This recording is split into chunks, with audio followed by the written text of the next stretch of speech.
For 231 years, the Galactic Concord regarded humanity with the mild curiosity one reserves for a loud but harmless insect.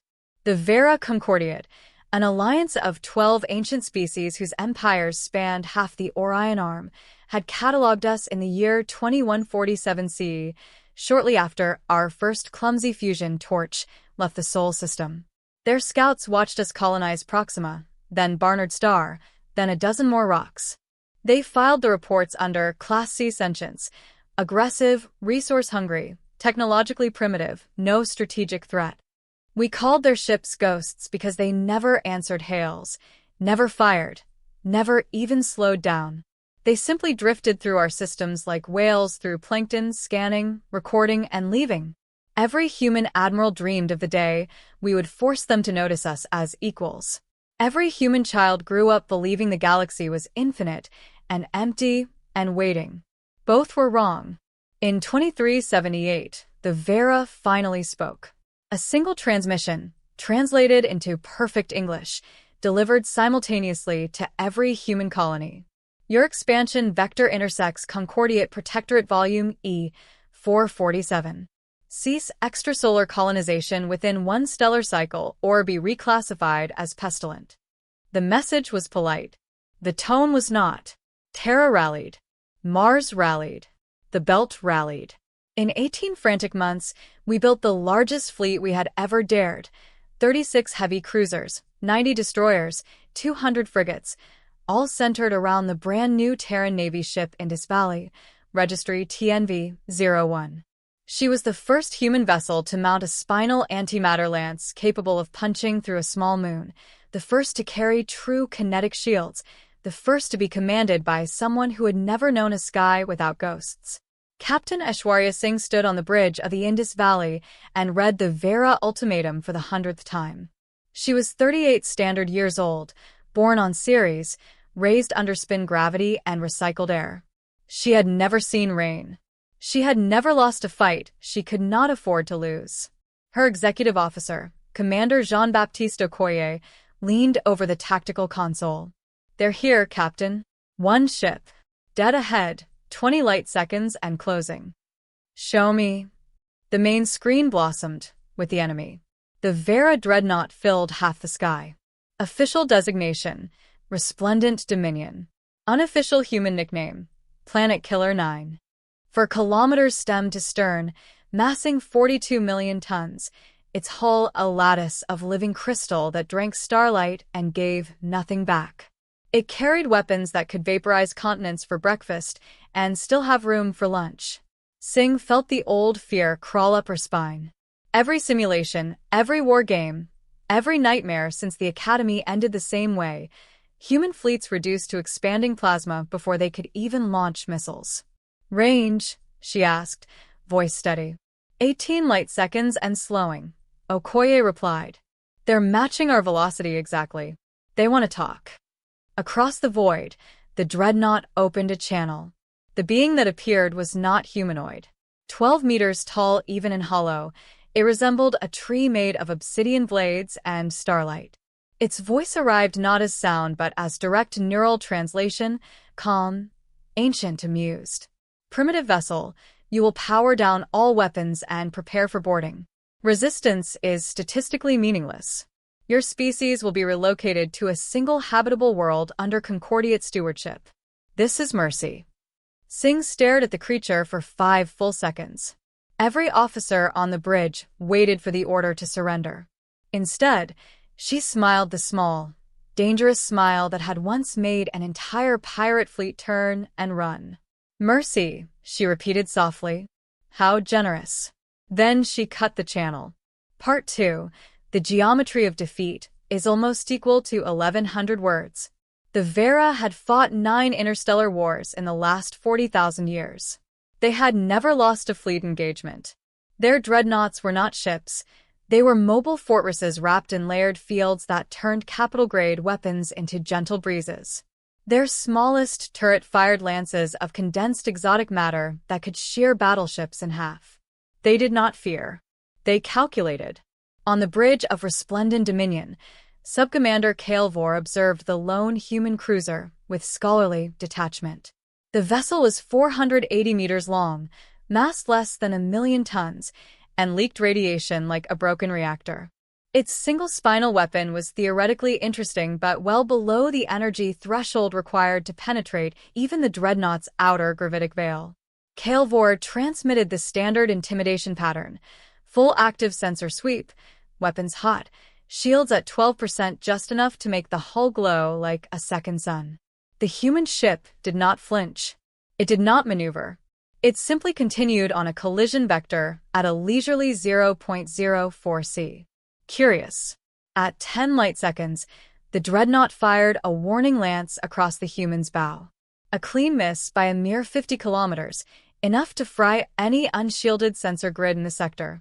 The human cruiser kept coming.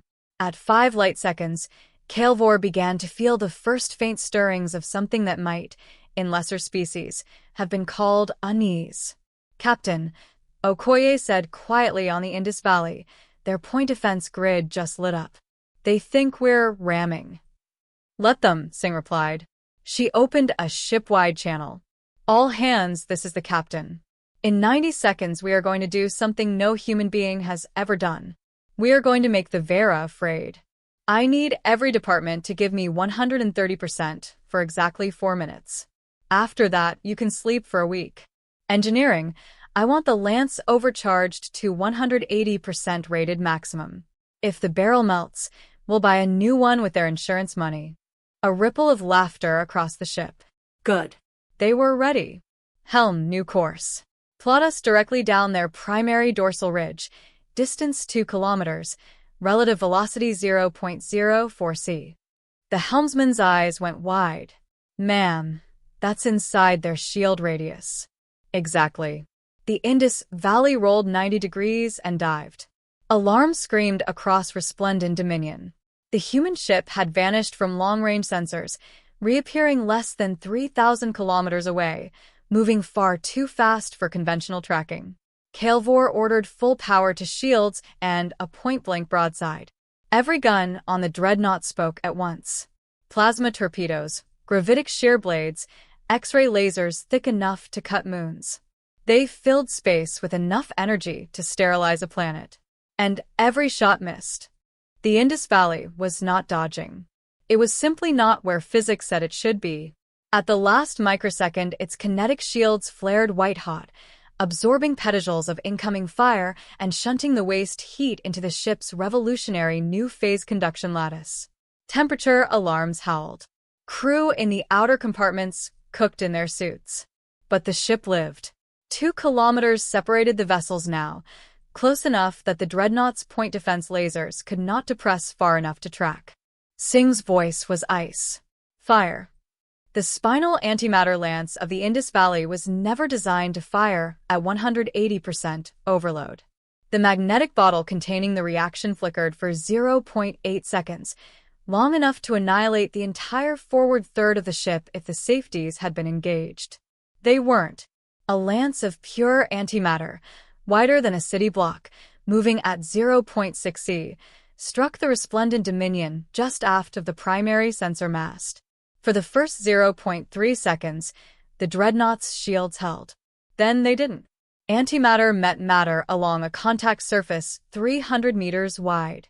The energy release was approximately 48 exajoules, give or take a continent. The dorsal third of the dreadnought simply ceased to exist, converted instantly into a plasma hotter than the core of a star. The shockwave propagated through the living crystal lattice faster than the ship's damage control routines could react. Secondary explosions bloomed along the spine as containment after containment failed. In 4 seconds, the dreadnought cracked open like an egg. Calvor had time for one coherent thought before the bridge vaporized. They planned this. Part 3. The sound one dreadnought makes when it dies is almost equal to 950 words. Silence on the Indus Valley's bridge.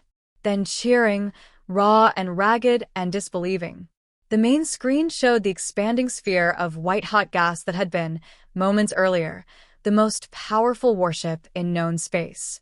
Escape pods, Veyra escape pods, thousands of them, tumbled helplessly through the debris field. Singh stared at the carnage and felt no triumph, only a vast, hollow exhaustion. "Status," she said. Okoye's voice was hoarse. "Forward lance barrel is slag. Shields at 4% and falling. Hull breaches on decks 3 through 9. We're bleeding air in 17 places. But we're alive, Captain. We're alive. Open a channel. All frequencies. Channel open." Singh straightened her uniform, what was left of it, and faced the pickup. "This is Captain Aishwarya Singh of the Terran Navy cruiser Indus Valley to any remaining Veyra forces. Your dreadnought is destroyed. We offer you the same mercy you offered us. Surrender and be taken aboard as prisoners of war under the Geneva Conventions. Resist and join your ship." She paused, then added softly, "Your move." Across the Concordiate, 1,000 admirals watched the recording in stunned disbelief. The impossible had happened. A single primitive cruiser had annihilated a dreadnought in single combat. The mathematics were undeniable. The strategic implications were catastrophic. On the shattered bridge of a Veyra battlecruiser 2 systems away, Fleet Commander Talesar felt something his species had not experienced in 40 millennia. Fear. Epilogue. The short war that followed is almost equal to 350 words. The war lasted 11 weeks. Human fleets, no longer alone, poured out of every shipyard from Seoul to Kepler, 442. We had spent 2 centuries preparing for a war we never thought we could win, and now we fought like demons who had nothing left to lose.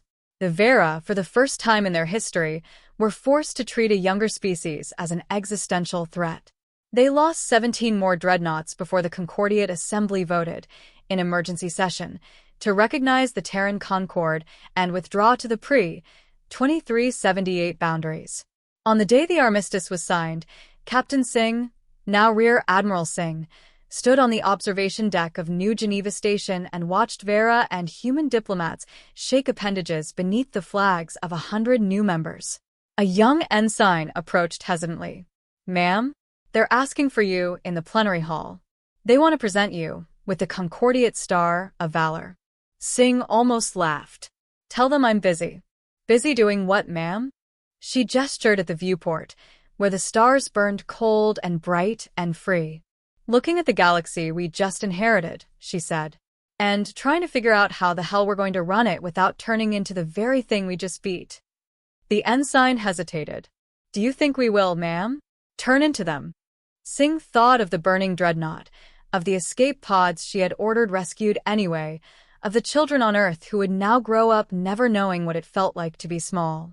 "I hope not," she said quietly, "but hope's never been enough before." She turned away from the stars and walked toward the hall where history waited, limping slightly from a wound that would never quite heal, carrying the future of 2 civilizations on shoulders that suddenly felt far too narrow. Behind her, the galaxy kept expanding, vast and ancient, and, for the first time in 200 million years, just a little bit afraid of the new kids on the block.